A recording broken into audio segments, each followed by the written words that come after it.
Han venido ocurriendo en los últimos meses episodios que nosotros catalogamos como fuera de lo normal, que no son lo que normalmente ocurre en el metro. Fuera de lo normal, que normalmente no ocurren fuera de lo normal, en otras palabras. Pero es que así y de esta manera justificó la jefa de gobierno de la Ciudad de México, Claudia Sheinbaum, la puesta en marcha de un operativo de vigilancia en el metro de la capital con más de 6,000 elementos de la Guardia Nacional. Más de 6,000. Una medida que ha sido criticada desde la oposición y de algunos organismos observadores de los derechos humanos. Sheinbaum habla de incidentes inusuales, por supuesto que insinuando acciones deliberadas detrás de los fallos en el sistema de transporte colectivo. Pero hay razones para preocuparse. Una de las opiniones, o parte de las opiniones, es la de mi invitado de esta tarde, Francisco Rivas. Él es director general del Observatorio Nacional Ciudadano. Qué gusto saludarte, un feliz año. Antes que otra cosa, preguntarte si de entrada, blanco y negro, la presencia de la Guardia Nacional viola los derechos de la ciudadanía al tratarse de un cuerpo adscrito al ejército en un espacio civil. Querida Gabriela, igualmente para ti lo mejor en este año, un saludo a tu auditorio. Pues lamentablemente no viola en este momento los derechos ciudadanos, lo que sí es pone en riesgo una violación a derechos humanos, particularmente si consideramos que la Guardia Nacional no tiene un entrenamiento que podamos corroborar, que tenga los elementos, uno, para hacer inteligencia, dos, para detectar posibles hechos de sabotaje y tercero, para reaccionar adecuadamente sin precisamente poner en riesgo a las personas. Ok, preguntarte, debemos esperar, digamos, recursos legales para buscar revertir esta medida? ¿Qué es lo que preocupa cuando ves a algunos usuarios del metro decir me siento más seguro, pero la jefa de gobierno hablando de sugiriendo un posible sabotaje al sistema, que son dos cosas distintas, claro? A ver, lo primero que sorprende en este tema es si hay un presunto sabotaje, quiere decir que hay una presunta investigación, o sea, hay una investigación que se puso en marcha y que identifica con claridad que tal vez el choque de trenes, la caída de la línea 12 del metro, los incendios que se han dado, están ocasionados por acciones que no derivan precisamente o de una falta de mantenimiento o de una falta de pericia o de una falta de entrenamiento o de una falta de supervisión. Entonces, lo primero que sorprendería es por qué tenemos a la Guardia Nacional frente a como una cara frente a esta situación y no a la Fiscalía de la Ciudad de México y a la Policía Capitalina, que están mucho más capacitados para enfrentar este fenómeno, atendiendo lo que presuntamente pues, es un sistema de acciones que apuntan contra la integridad del metro. Por otro lado, el ciudadano claro que se siente más seguro porque en general las instituciones federales son las que tienen la mejor posición respecto al ciudadano de confianza.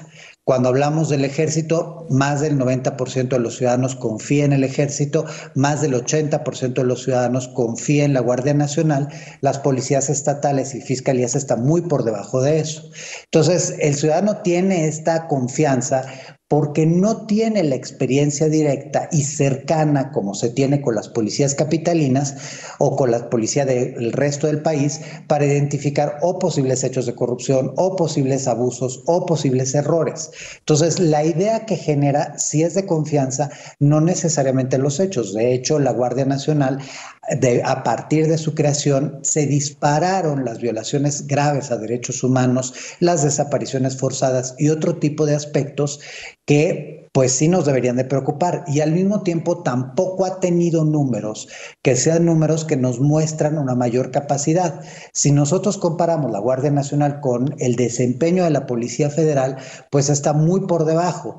Para una captura que tenía que hacer la Policía Federal se requieren 17 elementos de la Guardia Nacional, lo que hacía un policía federal. Entonces tampoco tenemos eficacia.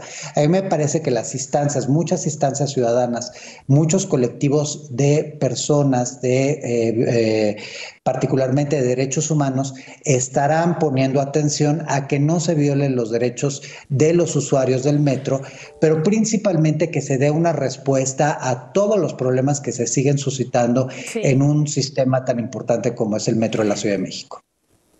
A mí me llama la atención que la jefa de gobierno habla de incidentes como dices tú, debería haber una presunta investigación, no tenemos muchísima información al respecto. Esta es una ciudad que tiene cámaras y me imagino que otro tipo de herramientas que le permitan a la autoridad tener esa presunción. Me imagino yo que lo deberían de estar viendo con base en datos.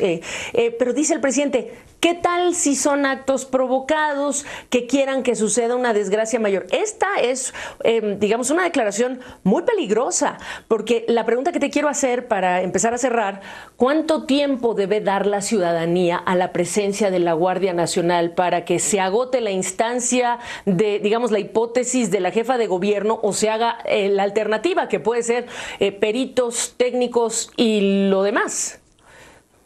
A ver, creo que das justamente en el clavo. Lo primero es esto, si no se da ningún otro incidente, entonces si eran atentados, cuando no hay una investigación. Si algo abusan las autoridades mexicanas es violación al debido proceso. Y en muchas ocasiones, cuando hay un presunto responsable de un hecho, se filtran imágenes o se exhiben incluso violando precisamente el debido proceso, las imágenes de esos hechos que hacen suponer un sabotaje. Si hasta el momento no se ha filtrado ninguna imagen, es porque no hay ninguna imagen que nos lleve a suponer que hay un sabotaje. Y el metro tiene cámaras, la Ciudad de México tiene un mundo de cámaras, tenemos un C5 muy capaz en la Ciudad de México, que es donde se concentra la información. Entonces, a mí me parece que es una salida política y no una respuesta. Paralelamente, si ocurren, entonces diremos que la Guardia Nacional no funciona. Si ocurre otro incidente, volveremos a sacar la hipótesis de atentados y entonces de deficiencia de acción de la Guardia Nacional. A mí me parece que esta es una situación simple y sencillamente para salir al paso. No hay una fecha de vencimiento, no hay un elemento que nos ayude a decir, hay una estrategia detrás para posicionar a la Guardia Nacional y para generar, pues ahora sí, una prevención del usuario, de la seguridad y de la integridad del usuario. Lo único que se está haciendo es una respuesta política ante un problema de abandono de las instituciones hasta a un problema de presupuesto. Bueno, pues vamos a ver en qué momento se alinean lo que dice el presidente, lo que dice la jefa de gobierno, la realidad en relación con todos estos incidentes. Gracias, un gusto saludarte como siempre, Francisco. Gracias, Gabriela, un gusto para mí.